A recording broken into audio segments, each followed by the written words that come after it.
Kilometre difference ഏകദേശം ഉണ്ടാവും. ആ ടവർ തമ്മിൽ ആ ടവർ ഉണ്ടില്ല.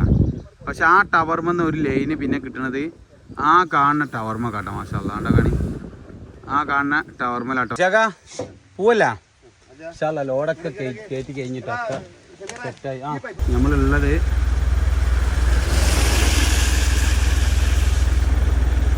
സാധനമൊക്കെ കയറ്റി ഇങ്ങനെ വന്നപ്പോൾ ഇതാ നല്ല സ്വിപ്പായി. നേരെ അൽഗസാനിയ ഹോട്ടലിൽ കയറിയിട്ടാ നല്ല കുയ്മന്തി ഉണ്ടായിരുന്നു. അത് തിന്നാൻ വേണ്ടി ഇങ്ങനെ കയറിയാട്ടാ. നല്ല വിശപ്പുണ്ട്. രാവിലെ ചെറിയൊരു ഭക്ഷണം കഴിച്ചു. എന്നിട്ട് എന്ത് ചെയ്ത് നേരെ അയിമാട് കുടുങ്ങിയാട്ടാ. ഇൻഷാല്ലാ ഭായി അവിടെ ഫ്രഷ് അവിടെ റെഡിയാക്കുന്നുണ്ട്. ഓക്കെ ഇൻഷാല്ലാ. അപ്പോൾ എന്ത് ചെയ്യാ ബാച്ചാ ഇങ്ങനെ മാഷാ അല്ലാ. ഭക്ഷണത്തിനായിട്ടാണ്ട് ഇരുന്നപ്പോൾ നോക്കുകയാണെങ്കിൽ അവസ്ഥ അതൊരു സംഭവമാട്ടാ. പെരുമയ മാഷാ അല്ലാ. സ്ഥാനത്തിട്ട് നമ്മളിങ്ങനെ വെയിറ്റ് ചെയ്ത് ആ സമയത്താണ്